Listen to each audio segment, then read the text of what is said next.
নির্বাচনের সদ্য জয়ী হয়েছেন 4 জন বিধায়ক। তাদের শপথ ঘিরেও কি এবার সংঘাত? 4 বিধায়কের শপথের জন্য রাজ্যপালকে চিঠি দিল তৃণমূলের পরিষদীয় দল। কবে শপথ বাক্য পাঠ করানো হবে সিদ্ধান্ত নেবেন রাজ্যপাল, জানিয়েছেন স্পিকার।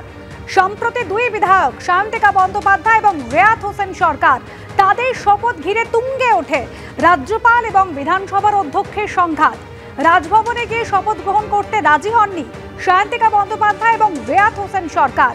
এরপর রাজ্যপাল ডেপুটি স্পিকারকে দায়িত্ব দেন শপথ বাক্য পাঠ করানোর জন্য, কিন্তু তিনি রাজি হননি। শেষ পর্যন্ত বিধানসভার অন্দরে শপথ বাক্য পাঠ করান স্পিকার।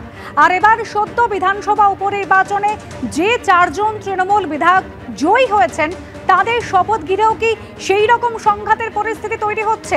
প্রশ্ন উঠছে। 4 জন বিধায়কের শপথের জন্য রাজ্যপালকে ইতিমধ্যেই চিঠিও দেওয়া হয়েছে তৃণমূলের পরিষদীয় দলের তরফ থেকে।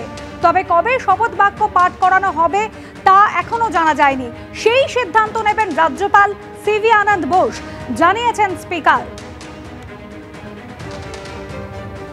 উজ্জ্বল মুখোপাধ্যায় আমাদের প্রতিনিধি রয়েছেন আমাদের সঙ্গে টেলিফোন লাইনে। উজ্জ্বল, সাম্প্রতিককালে 2 বিধায়কের শপথ গ্রহণ নিয়ে যে নজিরবিহীন জটিলতা তৈরি হয়েছিল, আরও 4 জন বিধায়ক জয়ী বিধায়ক, তাদের শপথ ঘিরে ঠিক কি ধরনের পরিস্থিতি হতে পারে?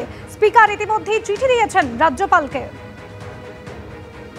হ্যাঁ দেখো, সেটা হচ্ছে যে এই 4 বিধায়কের শপথ বাক্য পাঠ করাতে হবে এবং নিয়ম অনুযায়ী, আইন অনুযায়ী সেটা হচ্ছে যে পরিষদীয় মন্ত্রী শোভনদেব চট্টোপাধ্যায় তিনি চিঠি পাঠান রাজ্যপালের কাছে এবং সেখানে আবেদন জানানো হয় যে এই 4 জন তারা জয়ী হয়ে এসেছেন, এদের শপথ বাক্য পাঠ করানোর ব্যাপারে তিনি উদ্যোগী হন এবং ব্যবস্থা নিন।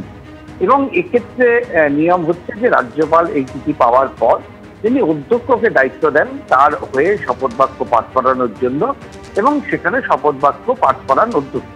কিন্তু গতবার থেকে আমরা দেখেছি যে একটা তীব্র জটিলতা তৈরি হয়েছিল, আইনি লড়াই লড়েছে এবং শেষ পর্যন্ত বিধানসভার বিশেষ অধিবেশন ডেকে এই 2 জন বিধায়ককে শপথ দেওয়ানো হয়েছিল।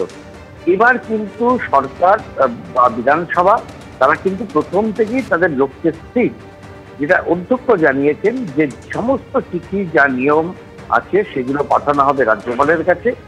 রাজ্যপালের কাছে তিনি আশাবাদী যে রাজ্যপাল দ্রুত শপথ বাক্য পাঠ করানোর ব্যবস্থা করবেন এবং যদি তা না হয় তাহলে সম্ভবত 22 তারিখ থেকে যে বিধানসভার অধিবেশন বসছে সেই অধিবেশনের প্রথম দিন এই 4 বিধায়ককে শপথ বাক্য পাঠ করানো হবে।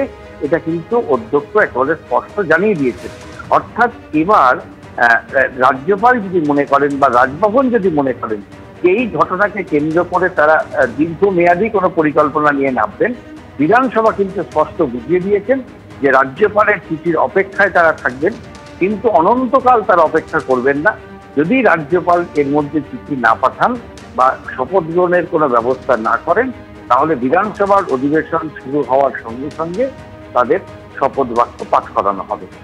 ধন্যবাদ উজ্জ্বল। অর্থাৎ সায়ন্তিকা বন্দ্যোপাধ্যায় এবং রেয়াত হোসেন সরকার, তাদের যেভাবে বিধানসভার অন্দরে শপথ বাক্য পাঠ করানো হয়েছিল, এই নতুন 4 জন তৃণমূল প্রার্থী যারা বিধায়ক হয়েছেন তাদের শপথও সেভাবেই হতে পারে, এমনই জানাচ্ছেন স্পিকার।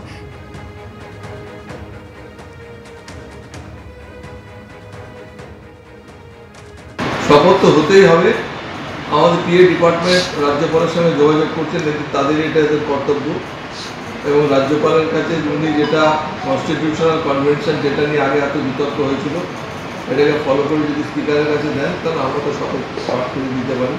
আর তা নাহলে আমাদের হাউস চললে পরে আমাদের হাউসেই প্রথম ফার্স্ট আইটেম ওথ সেটা আমরা শপথ করি, আগের বারে আমরা যেটা করলাম। এটা তো সব জায়গায় হচ্ছে, ভারতবর্ষের সব রাজ্যে হচ্ছে, লোকসভাতে হচ্ছে।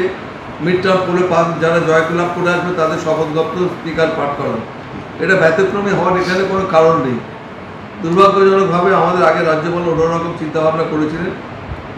এবার উনি জানেন উনি কী করবেন না করবেন। পরিষদীয় মন্ত্রী যিনি রয়েছেন পরিষদীয় দপ্তর থেকে যাবে ওনার কাছে চিঠি, সেটা উনি সিদ্ধান্ত নেবেন কী করবেন না করবেন।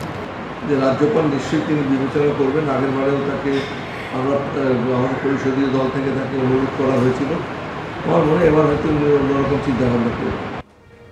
হাইকোর্টে মুখ্যমন্ত্রীর বিরুদ্ধে রাজ্যপালের মানহানির মামলা, অন্তর্বর্তী নির্দেশ চেয়ে দাখিল করা রাজ্যপালের আবেদনের শুনানি শেষ, রায়দান স্থগিত। মুখ্যমন্ত্রী সহ তৃণমূল নেতাদের সম্মানহানিকর মন্তব্য থেকে বিরত করুক আদালত। হাইকোর্টে অন্তর্বর্তী আবেদন করেন রাজ্যপাল। রাজ্যপালের সম্মানহানি হয় এমন কোনো মন্তব্য করা হয়নি, সওয়াল মুখ্যমন্ত্রীর আইনজীবীর।